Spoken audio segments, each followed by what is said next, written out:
One of them did this. All I remember is that he just kind of waved his hand in front of his chest, and the next thing I know, this blue beam hit me and just literally opened me up like a fish, and burnt my fingers right off of me.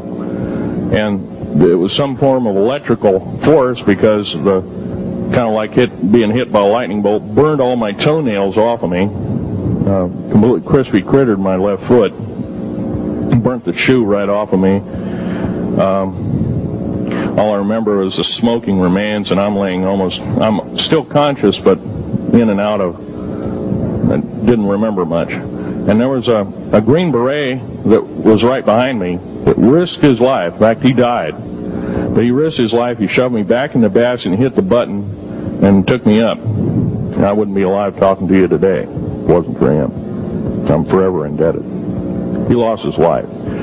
66 Secret Service agents, Green Berets, Black Berets, crack troops lost their lives because the government, our United States government, lied, did not tell us anything about the alien threat. There's a war underneath there, and I'm talking dead serious. It's been going on since that time. Since late August of 1979, our military, the Russian military, basically the militaries of the world, have been in constant conflict with the outer space alien.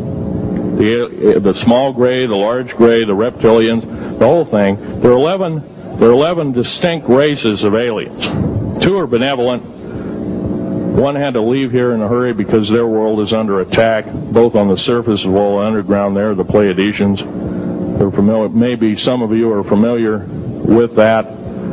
Would some of you raise your hands who've heard of Billy Meyer and some of the... very good. About half the group. Well, Billy Meyer is one of these lucky people that they figured, well, he's kind of a simple type. We'll show him everything. Well, these are the benevolent aliens, and they've been here helping us. In fact, I have a picture. Let me reach for it here.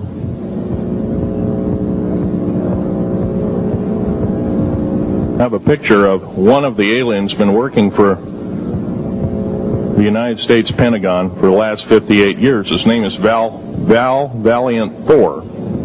He's right here. There's my father in the background. This whole place, the ready room of the USS Eldridge, Al Bielek has probably explained, or maybe even shown you this picture. There's a list of some of the notable people in it. They're all the atomic bomb scientists of the day, all the time variant experimentalists of the day, all the top physicists of that particular day. This was in August of 1943. Now this guy has not changed one iota in 58 years. Started work, he came here, crashed here or whatever, whether he's under duress or not. He started work for our U.S. Navy and military operations in 1937, either 37 or 38 is what I've been told. So it's for 58 years, this man's been employed, probably under duress. If you don't do as we say, we're just going to use you for alien bait or something, I don't know. But anyway, he basically hasn't changed. He lives for 490 years, is what he says his lifespan is. Now, he's supposedly a semi-benevolent, he's a human-looking type person. He has 6 fingers and 6 toes, and he's got one oversized heart, 1 lung, giant lung. His blood vessels are bigger. He's got copper oxide for blood, similar to an octopus. His brain capacity 300 centimeters greater than ours. He has a thinking capacity, IQ, if you were to measure it, be totally off the scale, be about a 1200 IQ. He speaks 100 languages fluently, alien as well as others. He's a remarkable person. I had a chance to meet him one time. Now, by the way, he doesn't shake hands. He was kind of in a spacesuit, because all aliens, regardless benevolent or otherwise, they're carrying germs and diseases and bacterium in and on them that are deadly to us. If I were making policy, I'd quarantine them all, because How do we not know that some of our diseases like AIDS, Ebola, hantavirus, and a few of these other weird designer diseases, as I call them, are not made from the cadavers of some of these aliens as a biological weapon to use against the people of the United States? Well, I'm tired. I'm a tired American speaking out.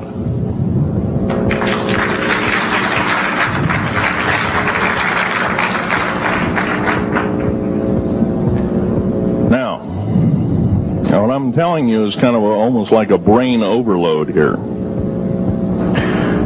Back in 1946, we set off a number, actually 4 atomic bomb tests at Bikini Atoll. It's a group of islands in the South Pacific. I have an original photograph here with original language on the photograph that shows there is a large alien spaceship off a wingtip of a United States aircraft. It was a drone aircraft right at the point where the bomb was beginning to show a neutron flash cloud. Here's the bomb going off. Here's the airplane tip here, and here is the alien spacecraft. Now, in 1947, questions later, please. In 1947, after Roswell debacle, our military got before the U.S. Senate. They were hauled before the U.S. Senate and says, what's going on here? Well, we didn't know anything about discs until this happened. It flopped in our backyard. Total lie. They lied to the U.S. Senate. They should have been prosecuted as traitors. Anybody lying to a United States Senator or House of Representative, any Senator or House of Representative person, President of the United States, Vice President, any cabinet member, lying to the American public is a traitor and should be dealt with in an appropriate fashion. This is actual proof, positive, that this occurred in 1946. Now, U.S. military knew all about flying discs, and flying disc technology is thoroughly early as 1933. Of course, we remember the Germans did too, the Nazi Germans, Hitler and all their bunch of people.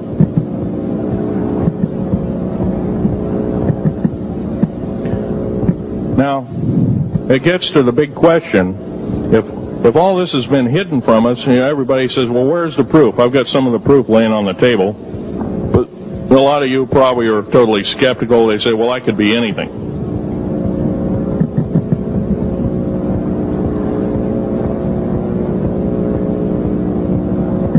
In my hand here, I have a piece of what's called corbamite. It's the heaviest element in the world.